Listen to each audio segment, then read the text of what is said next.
He sold dreams for 5 cents and dignity for a dime, and America lined up willingly. Frank Woolworth became a savior to the common shopper, a magician of abundance. But behind the counters and cash registers, another ledger was quietly filling. One that measured loneliness, obsession, and a family slowly being priced out of love. At the turn of the 20th century, Frank Woolworth understood something few men did. He understood crowds. He knew how people moved, what they feared, and how little money stood between desire and shame. His 5 and dime stores stripped shopping of its rituals and replaced them with clarity. Fixed prices, bright aisles, no haggling, no judgment. For the first time, ordinary Americans could walk into a store and feel equal. A factory worker and a banker stood side by side, reaching for the same goods. Woolworth did not just sell merchandise, he sold permission. Permission to want, permission to belong. The empire grew fast, faster than anyone expected. Stores multiplied like mirrors across cities and towns, each one reflecting the same promise. Abundance without humiliation, wealth without pedigree. Newspapers praised him as a man of the people. Politicians shook his hand. Clerks memorized his rules like scripture: efficiency, order, obedience. But greatness, when built too precisely, leaves little room for warmth. Woolworth was relentless. He believed discipline created success, and that emotion weakened it. Every hour had a purpose. Every dollar had a destination. He demanded silence where others allowed laughter. Control was not a habit, it was a philosophy. He trusted systems more than people and structures more than feelings. At home, that philosophy did not soften. His children grew up surrounded by wealth but starved of intimacy. Nannies rotated, tutors instructed, rooms echoed. Affection was implied, never expressed. The world outside their gates celebrated their father as a benefactor, while inside the household he remained distant, towering, unknowable. Society gave them a name whispered with envy and cruelty. Poor little rich girls. It was said lightly, but it carried weight. It implied that suffering could not exist alongside privilege, that pain should be embarrassed by wealth. The Woolworth daughters learned early that their grief had no language anyone wished to hear. Frank Woolworth believed he was building permanence, stores that would outlast trends, systems that would survive men. He did not notice that the same rigidity was hardening his family. Success demanded sacrifice, and without ever naming it, he chose what would be offered. The tragedy of this story does not begin with death or madness. It begins with applause, with headlines praising a man who mastered the art of serving millions, while never learning how to truly see the few who waited for him at home. Wealth changes the temperature of a room. It warms the outside world while cooling the interior. Inside the Woolworth household, comfort existed everywhere except where it mattered most. The girls were raised within walls that muffled sound and softened footsteps. Their dresses were imported, their lessons precise, their futures spoken for before they learned how to imagine them. Every need was anticipated except the one that could not be ordered: affection. The house functioned like one of their father's stores. Clean, efficient, impersonal. They learned early that emotions were untidy things. Tears disrupted schedules, questions slowed progress. Silence, on the other hand, was rewarded. Silence meant obedience, and obedience meant safety. Outside those walls, people speculated. Newspapers photographed smiling daughters standing stiff beside their famous father. Society admired their posture and envied their fortune. Invitations arrived daily, each one assuming happiness was guaranteed by inheritance. No one asked whether joy had ever been taught. Their father believed he was protecting them. Distance, in his mind, prevented weakness. Exposure to struggle was unnecessary when success had already been secured. Yet protection without connection becomes isolation. The girls grew fluent in manners but illiterate in trust. Loneliness settled quietly. It did not announce itself with rebellion or scandal. It appeared in the long afternoons spent alone in oversized rooms. In the careful way thoughts were swallowed before reaching the tongue. In the understanding that their father loved outcomes more than presence. They became exhibits in a private museum of achievement. Polished, valuable, untouchable. The phrase followed them wherever they went. Poor little rich girls. It sounded playful when spoken aloud, but it carried judgment sharpened by distance. It dismissed pain before it could speak. It suggested that wealth erased the right to suffer. The girls learned to wear the label as armor, smiling when expected, retreating when unseen. What made their situation unbearable was not cruelty, but absence. Their father was rarely unkind. He was simply elsewhere, mentally and emotionally consumed by an empire that demanded constant tending. When he was present, his attention drifted toward figures, schedules, plans. Love, when offered, arrived structured and conditional, never spontaneous. They began to internalize a dangerous lesson. That worth must be earned through perfection.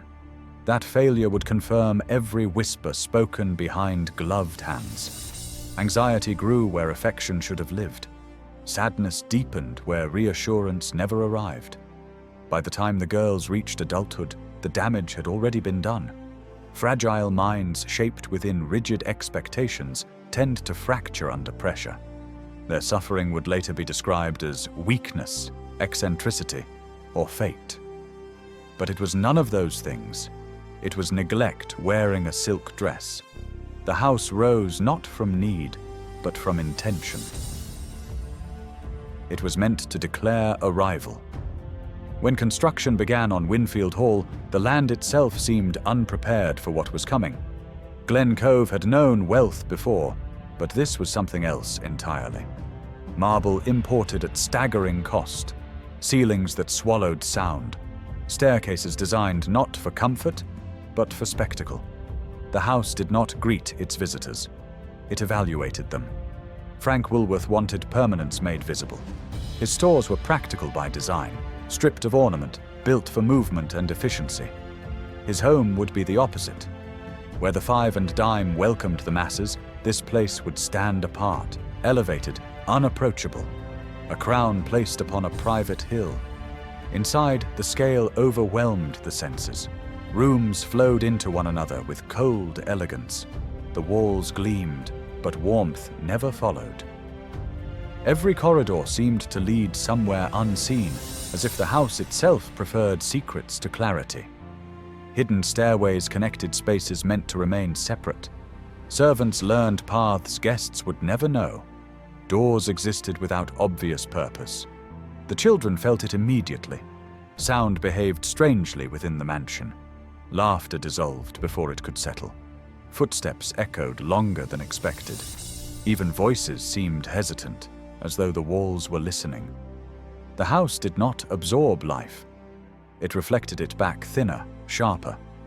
Frank Woolworth admired the structure as one might admire a monument. It represented triumph. Proof that he had ascended beyond the world that once dismissed him. He entertained lavishly, guiding guests through halls designed to impress and intimidate. Yet even during gatherings, the house felt restrained. Joy did not linger. It passed through. The daughters retreated inward. Their bedrooms were immaculate, expansive, and profoundly lonely. A child can feel small anywhere, but here smallness became inescapable. The mansion magnified absence. Each unoccupied chair, each unused doorway, each locked room reinforced the sense that something essential was missing.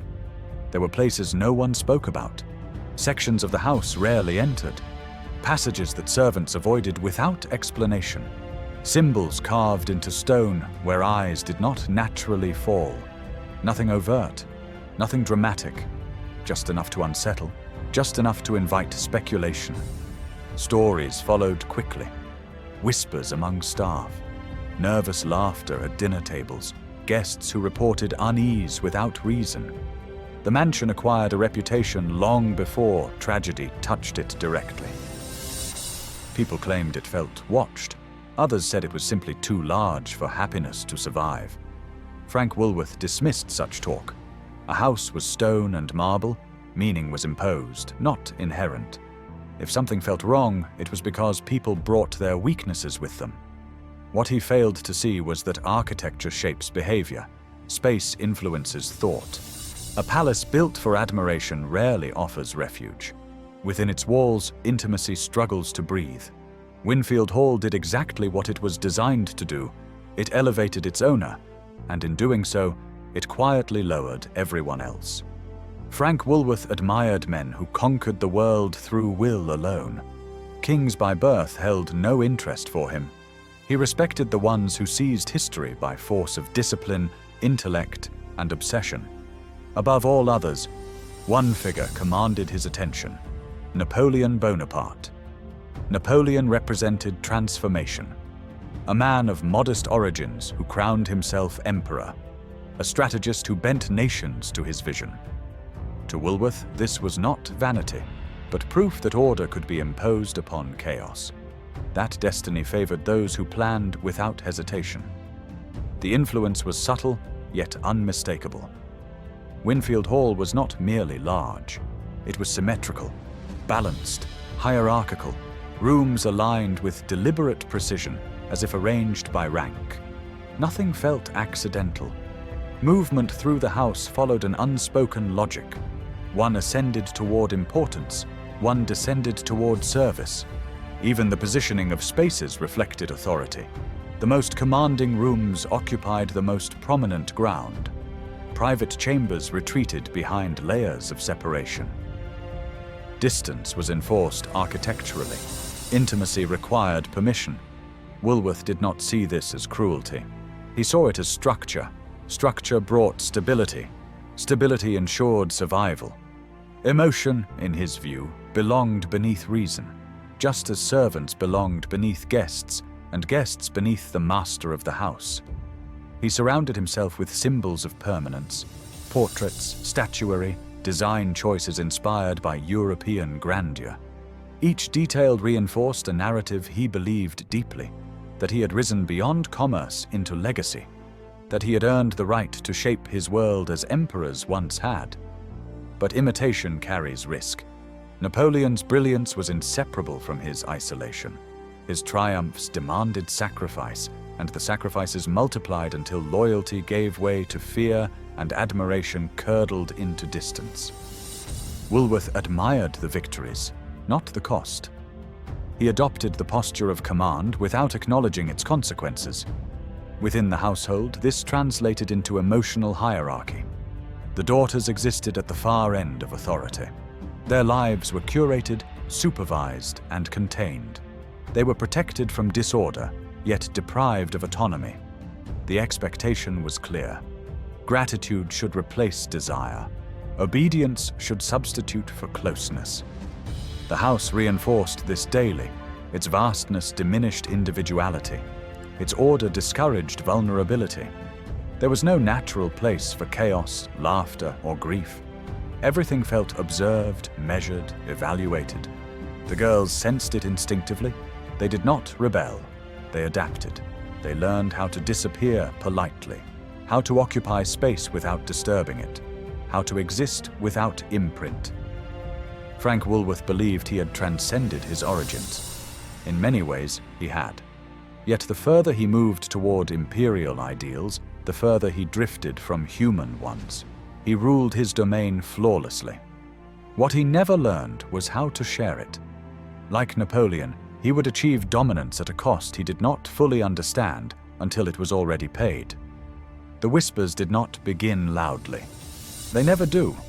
They arrived as pauses in conversation, as glances exchanged when a certain corridor was mentioned, as servants lowering their voices without being asked. At Winfield Hall, unease traveled softly, like dust stirred by a passing footstep. In the early years, the house was too new for superstition to settle comfortably. Guests blamed their discomfort on scale, on unfamiliar grandeur, on the way sound behaved oddly within the marble halls. But repetition has a way of turning coincidence into suspicion, and soon the stories began to accumulate. Some spoke of symbols etched into stone where decoration served no clear purpose. Shapes that felt deliberate rather than ornamental. Others claimed certain rooms were colder, not by temperature but by presence, as if warmth had never been invited there in the first place. Servants reported doors that led nowhere useful, stairways that seemed to exist solely to confuse. Paths meant to be hidden, then forgotten. None of this was extraordinary on its own. The wealthy of that era flirted openly with mysticism. Seances were fashionable. Secret societies flourished among industrialists who believed science explained the world but did not satisfy it. Ritual offered the illusion of mastery over uncertainty, and uncertainty followed great ambition closely. Frank Woolworth never spoke publicly about such matters. He dismissed superstition as indulgence. Yet he was not immune to symbolism. He believed deeply in order, in signs of permanence, in structures that suggested destiny rather than chance. The distinction between symbolism and belief is thinner than most care to admit. The staff noticed patterns. Certain areas of the house were meticulously maintained despite being rarely used. Others were left untouched, as if presence itself was discouraged. Rooms designed without obvious function. Alcoves that caught the eye for reasons no one could articulate. When asked, no one had answers. Silence became the preferred response. The daughters felt it differently. Children sense atmospheres adults learn to ignore. They noticed which hallways tightened their chest, which rooms demanded quiet without instruction. They avoided certain spaces instinctively, unable to explain why. Fear did not announce itself. It seeped in slowly, attaching itself to routine. At night, the house transformed. Shadows lengthened unnaturally across polished floors. Candlelight revealed contours that daylight softened. The mansion seemed to breathe, expanding and contracting with the dark. What had felt imposing during the day became oppressive after sunset. There were no apparitions, no dramatic hauntings. What lingered was expectation. The sense that something had been arranged with intention, and that intention was not benevolent. Guests occasionally remarked on feeling unwelcome, though they had been invited lavishly. Conversations faltered. Laughter sounded out of place. A few claimed headaches, dizziness, or sudden fatigue. They left early, blaming travel or temperament. Rarely did anyone speak plainly about the discomfort, but it spread all the same. Frank Woolworth ignored it all. He believed belief itself was weakness. To acknowledge such rumors would grant them legitimacy. To him, the house was a testament to achievement, not a vessel for fantasy. If others felt uneasy, that was their burden. Yet denial does not erase influence. The daughters internalized the whispers. They did not fear demons or curses. They feared exposure. That the house knew them too well, that it observed their silences and reflected them back enlarged. The mansion did not create their anxiety, but it provided a perfect environment for it to grow.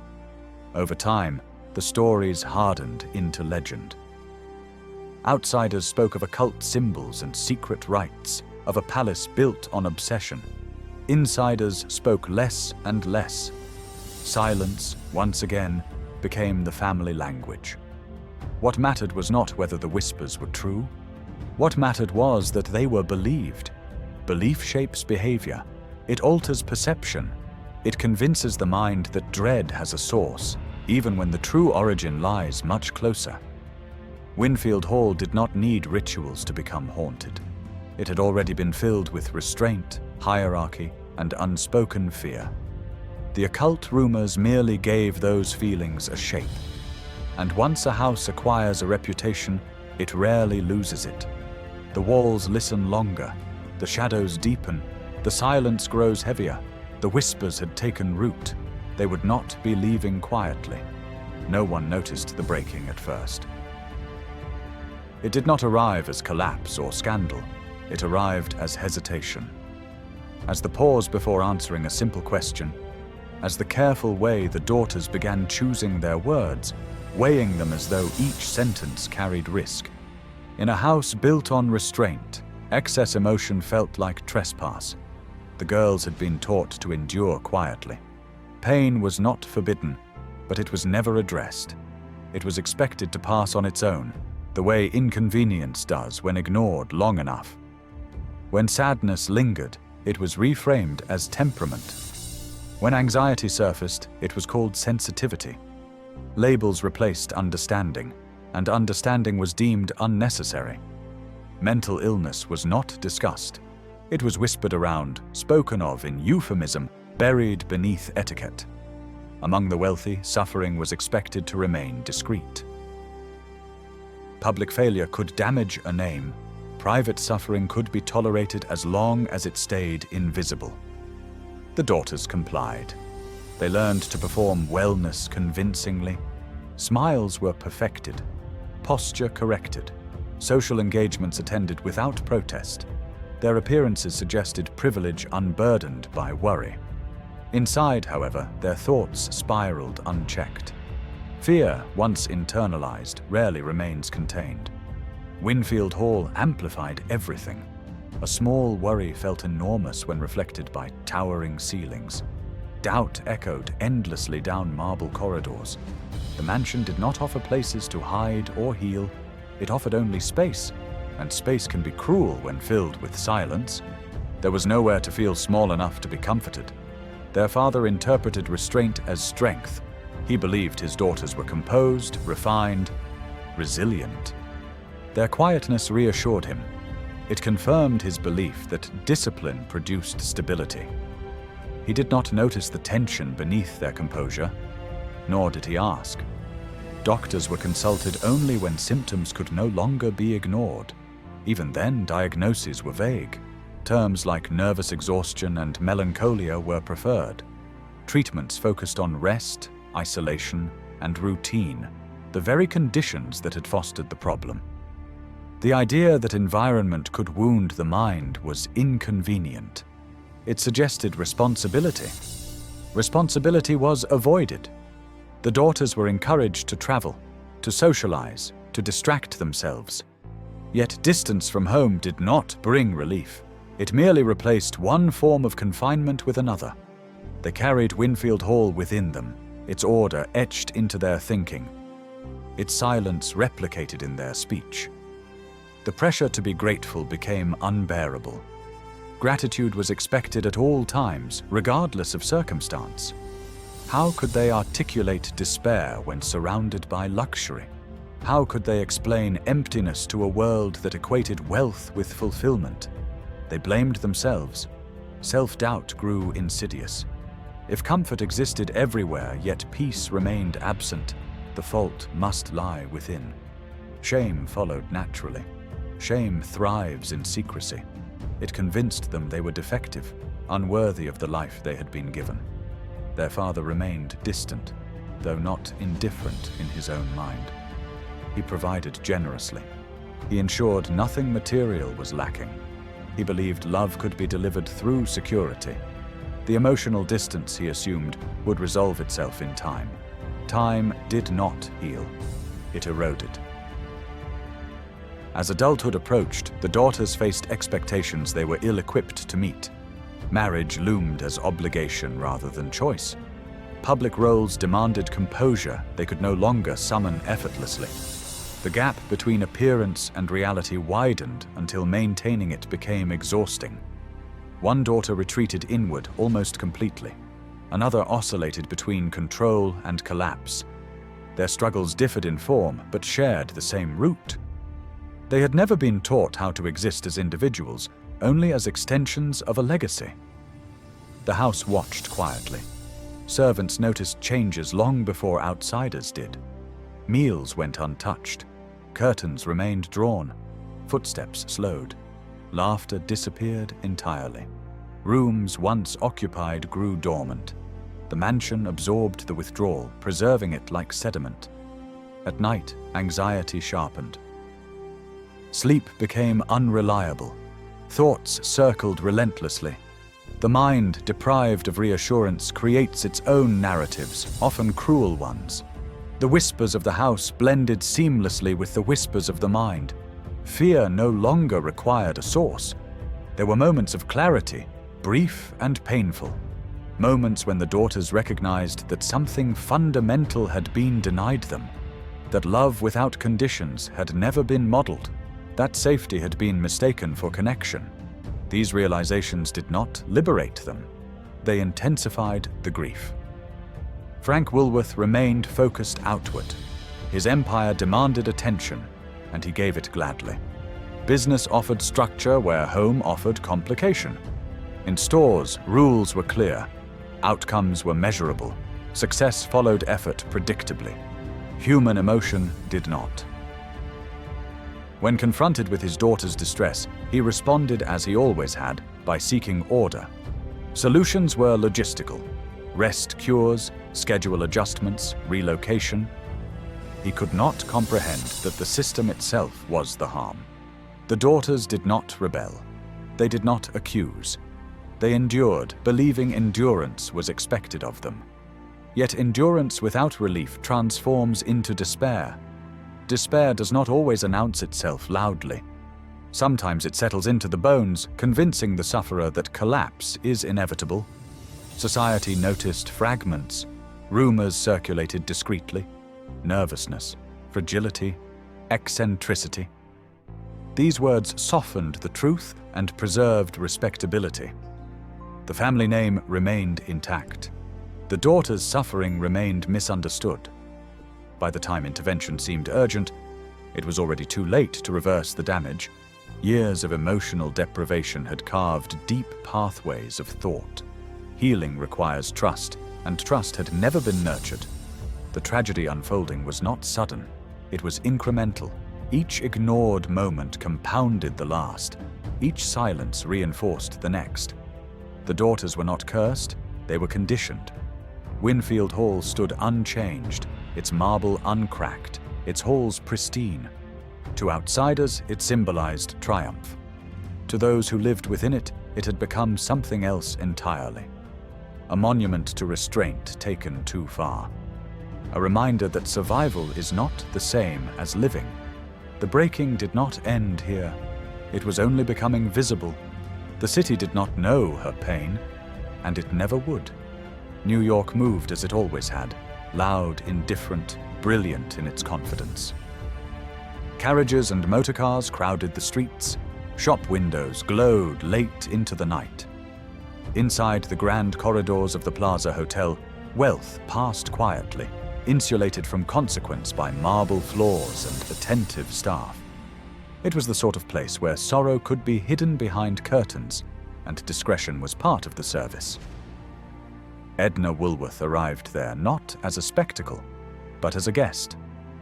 To the hotel staff, she was another name attached to privilege: courteous, reserved, properly dressed. Nothing about her suggested urgency or distress. She spoke softly, avoided prolonged conversation, and carried herself with practiced composure.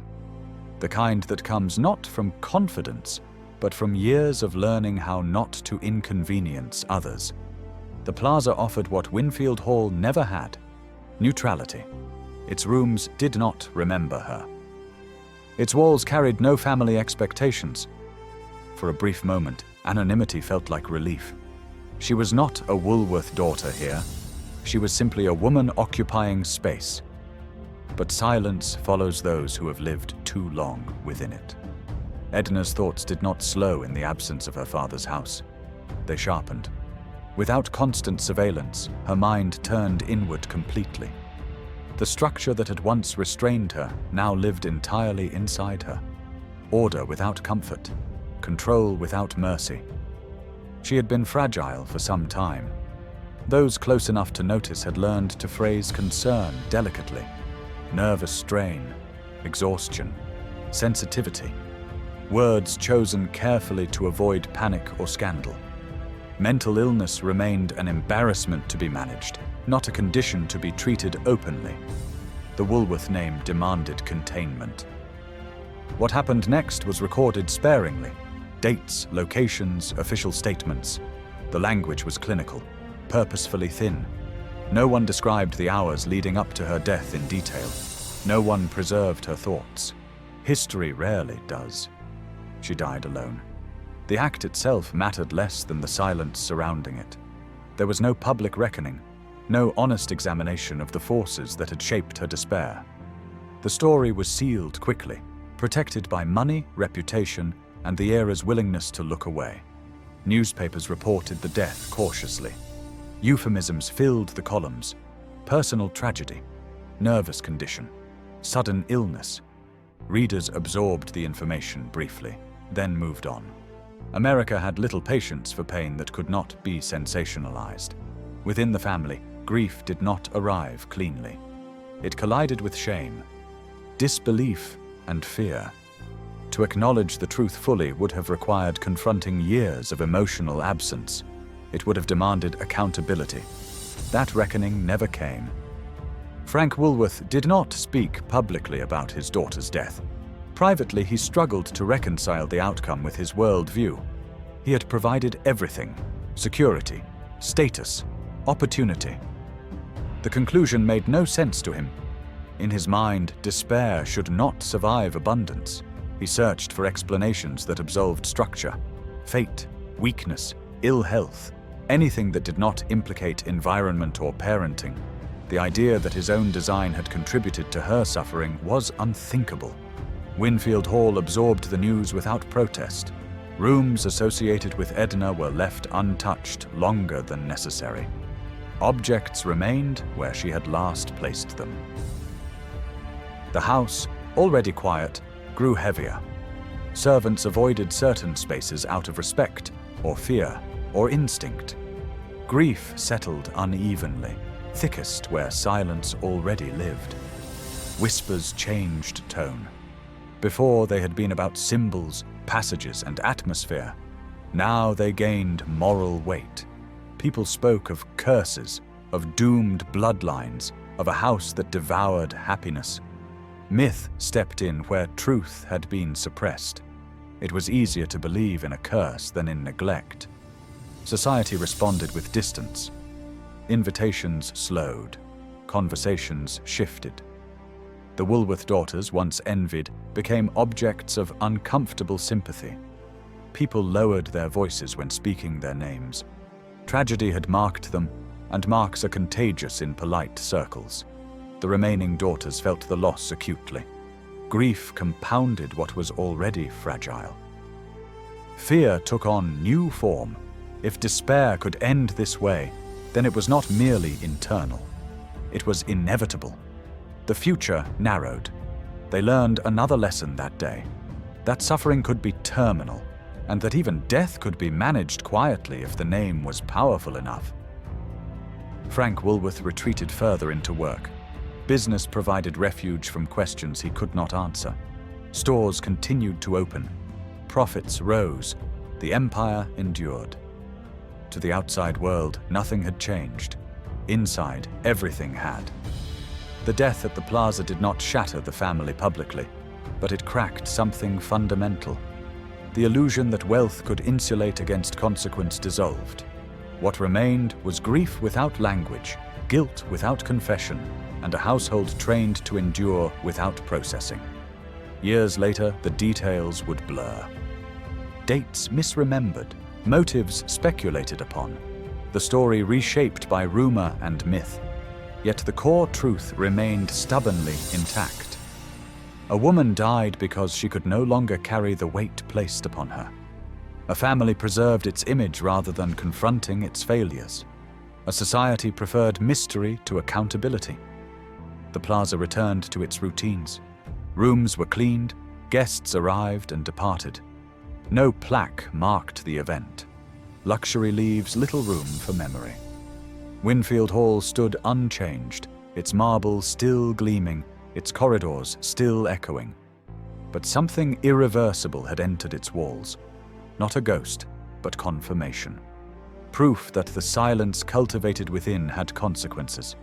From that point on, the whispers no longer asked whether something was wrong. They assumed it. When Frank Woolworth died, the house did not change. That, more than anything, unsettled those who remained. Men are supposed to leave an absence. Power is meant to echo after it departs. Yet Winfield Hall continued as if nothing essential had been removed. The corridors retained their chill. The rooms held their proportions. The silence obeyed the same rules it always had. The empire he built outlived him easily.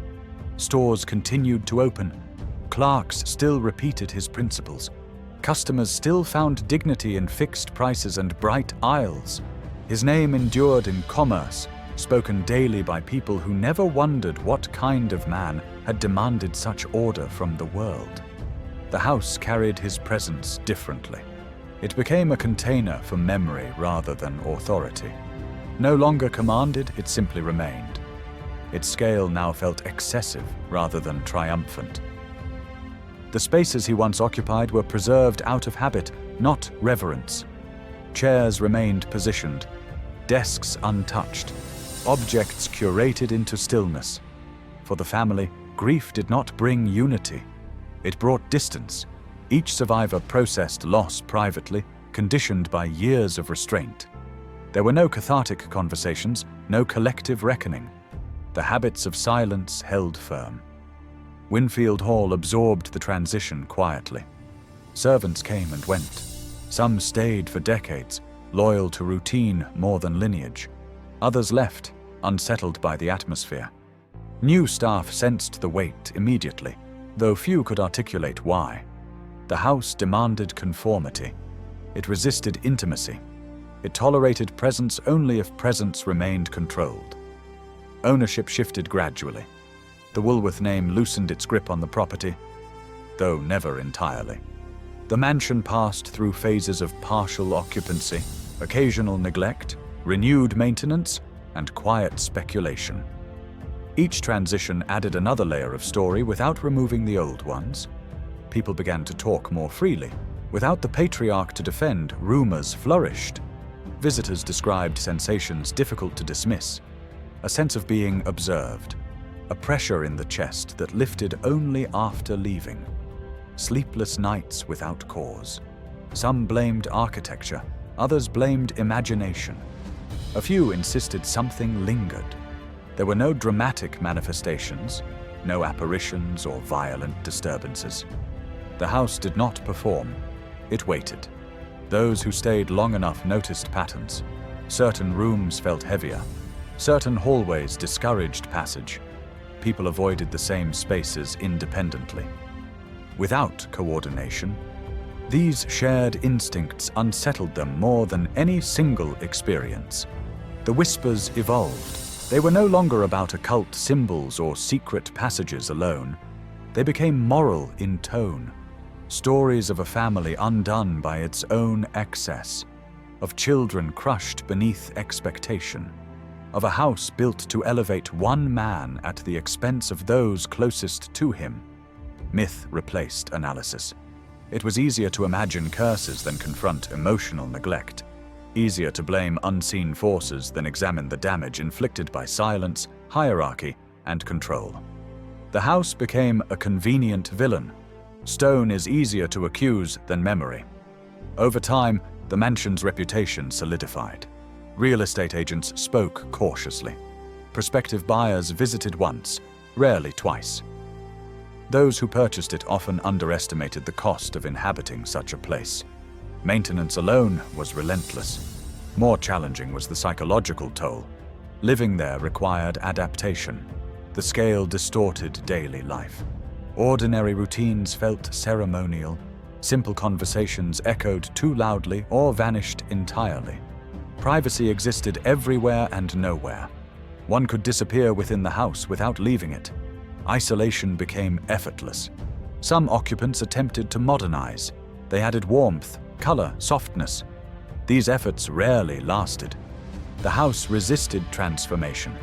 Changes felt superficial, temporary, as though the structure tolerated them politely while waiting to reclaim itself. It was not haunted in the traditional sense. There were no specific tragedies replayed on cue. What lingered was accumulation. decades of unspoken emotion compressed into atmosphere. The house did not create despair, but it magnified it. Visitors often described feeling as though they were intruding. Not unwelcome exactly, but unnecessary. The mansion did not need them. It had already fulfilled its purpose and had no interest in accommodating new narratives.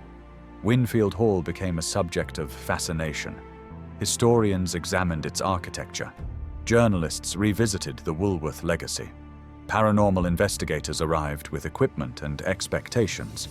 None left with proof, but many left unsettled. The most persistent stories came from those who lived there quietly, without agenda. They spoke of dreams that felt borrowed, of waking with emotions that did not belong to the present moment, of sadness without memory, of tension without cause. These accounts lacked drama, which made them harder to dismiss. The house seemed to preserve emotional residue the way stone preserves temperature. Slowly, indifferently, without intention. The surrounding community learned to coexist with the legend. Locals referenced the mansion casually, as though speaking of weather patterns. Outsiders sought it out, drawn by reputation. Most did not stay long. The few who did adapted or departed changed. Meanwhile, the Woolworth name faded into abstraction. The stores became background fixtures of American life. The man himself receded into history books and corporate timelines. His daughters became footnotes, their suffering summarized in careful language. Winfield Hall remained. It stood as an artifact of an era that believed greatness justified sacrifice. An era that mistook restraint for virtue and equated silence with strength. The house embodied those values flawlessly. People often asked whether the mansion was cursed. The question missed the point. Curses imply intention. They suggest a moment of origin, a spell cast, a force unleashed. What haunted Winfield Hall was not supernatural. It was structural. It was the result of choices repeated consistently over time. Emotional distance encoded into stone. Control elevated above care. The house did not trap souls, it trapped patterns. Each new occupant encountered the same challenge: to impose warmth where warmth had never been prioritized, to create connection within a space designed for admiration. Some succeeded briefly, none permanently. Eventually, Winfield Hall became what all monuments become: a mirror. People projected their fears, beliefs, and curiosities onto it. Ghost stories flourished, articles speculated, tours whispered. Yet the truth remained quieter and more unsettling. The house was doing exactly what it had always done: preserving hierarchy, enforcing distance, amplifying silence. Long after the Woolworth family ceased to live there, their legacy lingered in architecture and atmosphere, not as punishment, but as consequence. A house built to glorify one man had outlived him. In doing so, it revealed what monuments often do: that structures endure longer than intentions, and that what we build to elevate ourselves can quietly shape the fate of everyone who enters afterward. By the time the word curse attached itself firmly to Winfield Hall, it had already replaced something more dangerous: responsibility. The idea spread easily because it asked little of those who repeated it. A curse requires no self-examination. It absolves the living and condemns the abstract. It turns suffering into spectacle and removes the need for understanding. People preferred it that way. Stories multiplied. They always do when answers are inconvenient. Some said the house had been built on ambition so concentrated it bent the spirit. Others claimed the symbols whispered about for decades had finally exacted their price. A few insisted the Woolworth bloodline itself carried misfortune, as if tragedy were inherited like eye color. These explanations comforted listeners. They offered a shape to fear. They suggested an origin point that could be avoided, neutralized, or blamed. What they did not offer was truth. Those who studied the family closely noticed a pattern far less dramatic and far more common. Emotional restraint elevated to doctrine. vulnerability treated as liability, silence mistaken for strength. The daughters had not been destroyed by forces beyond comprehension. They had been shaped by an environment that valued order over care and reputation over connection. The house became a convenient symbol for what no one wished to name. Psychologists would later describe such environments with clinical clarity. Children raised without emotional validation often struggle to regulate distress. They internalize blame. They develop anxiety not from chaos, but from rigidity. When affection is conditional, the mind learns that love must be earned through perfection. Winfield Hall had perfected that lesson. The mansion did not need to be supernatural to be harmful. Its design reinforced hierarchy. Its scale discouraged closeness. Its silence normalized isolation. Over time, these conditions shaped behavior and belief. The daughters did not imagine their despair. They adapted to it. Yet adaptation rarely looks dramatic. It looks polite. Visitors rarely saw anything alarming. They saw refined women, carefully composed, generous in manners, and restrained in expression. Society mistook this for health. It praised resilience without asking what had demanded it. The tragedy was invisible because it complied. As years passed, historians attempted to reconcile the legend with the record. Documents revealed little. Letters were sparse, personal reflections rare. The Woolworth family had not been inclined toward confession. Their inner lives remained largely undocumented. Silence again did its work. Without records, myth rushed in to fill the gap. Ghost stories flourished because they were easier to tell than emotional histories. A haunting requires no footnotes. Trauma does. Those who rejected the curse narrative often faced resistance. People prefer mystery to accountability. To suggest that wealth and neglect can coexist threatens comforting assumptions. It implies that success does not equal wisdom. That legacy can wound as much as it elevates. Winfield Hall challenged the mythology of progress. Frank Woolworth had improved the lives of millions. This was indisputable. His stores changed commerce and dignity for the consumer. Yet that public triumph coexisted with private failure. Both could be true. The world struggled to accept that complexity. So the curse endured. Each retelling softened the human elements further. The daughters became archetypes rather than individuals. The father became a symbol rather than a man. The house absorbed the blame that should have been distributed among choices, values, and silence. Those who lived in the mansion after the family's departure often confronted the same emotional dissonance. They entered expecting grandeur and found unease. Not terror, but weight. The sensation of being diminished by space, of being observed by expectation rather than presence. Some described it as oppressive, others as solemn, a few as peaceful in an unsettling way. The descriptions varied, but the conclusion remained consistent. The house did not adapt to its occupants, the occupants adapted to it. This was not a curse. It was designed doing its work long after its creator had gone. Architecture influences behavior. This is not speculation.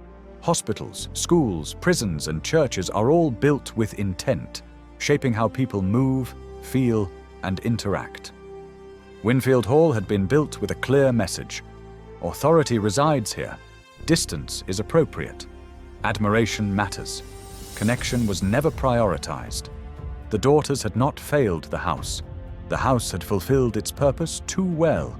When modern visitors asked whether the mansion was haunted, guides often smiled politely. The question was expected. The answer rarely satisfied. Haunting suggests an active presence, a force reaching outward. Winfield Hall did not reach. It absorbed. Absorption is quieter. It requires time. It changes people gradually, convincing them their reactions are personal rather than environmental. By the time discomfort becomes distress, its origin feels impossible to locate. This is how consequence masquerades as fate. The curse narrative also served another function. It protected admiration for the patriarch. If tragedy was caused by supernatural forces or bad luck, then his legacy remained intact. His choices could remain unquestioned. His image could remain uncomplicated. History often chooses simplicity over honesty.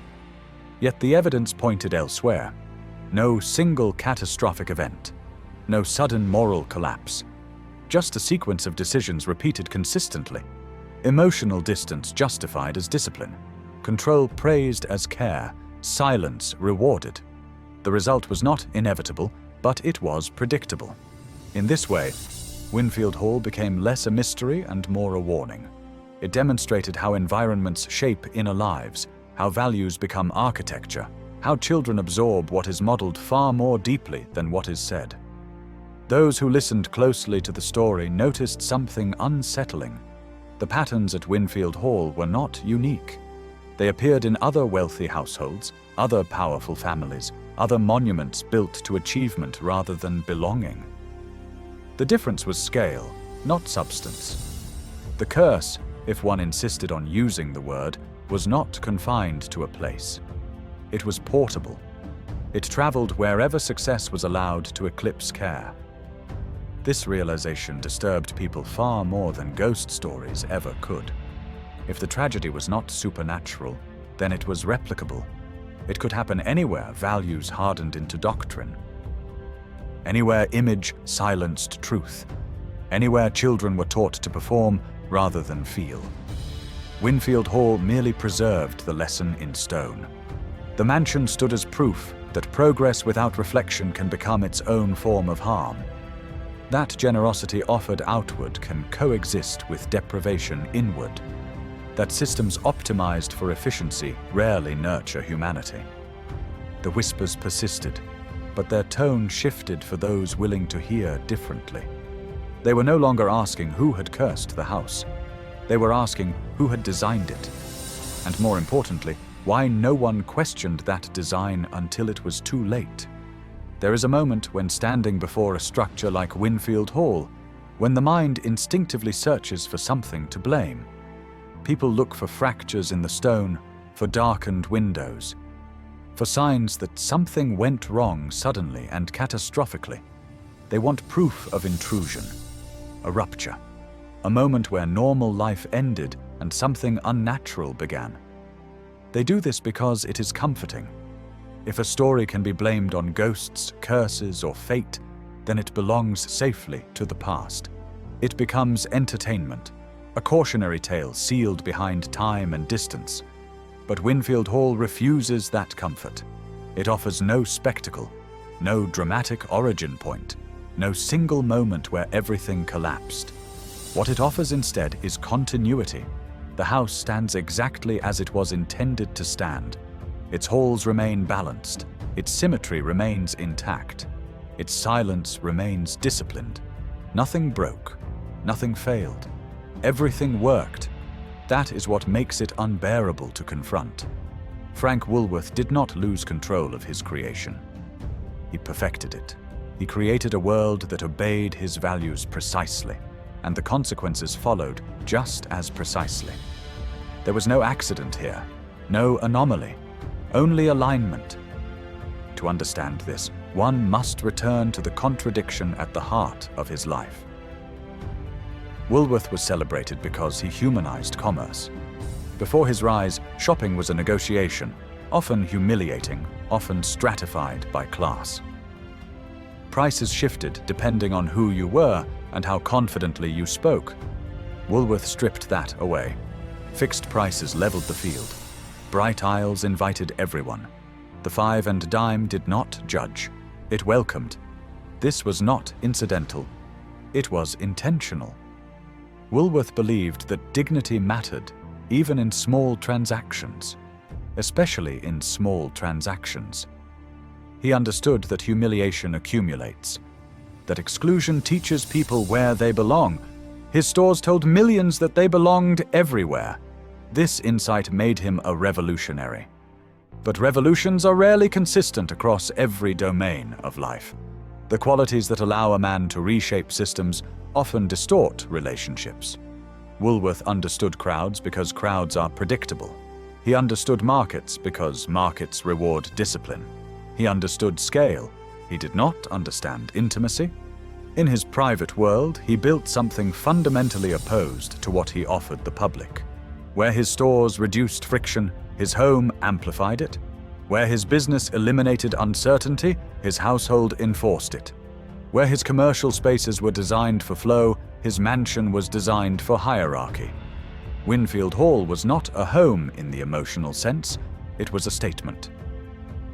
It declared arrival, permanence, elevation. It was built to be admired from a distance and navigated with caution up close. Every design choice reinforced this. The vast rooms discouraged closeness. The hidden passages enforced separation. The marble surfaces rejected warmth. Nothing about the house invited vulnerability. This was not cruelty. It was philosophy rendered in stone. Woolworth believed that structure produced excellence. That discipline ensured stability. That emotion, left unchecked, weakened outcomes. These beliefs served him well in commerce. In family life, they were devastating. His daughters entered a world where everything material was abundant and everything emotional was rationed. Love existed, but it was conditional. Approval was available, but it was earned. Safety was provided, but reassurance was not. They were protected from struggle, but denied guidance through feeling. This kind of upbringing does not produce rebellion. It produces self-surveillance.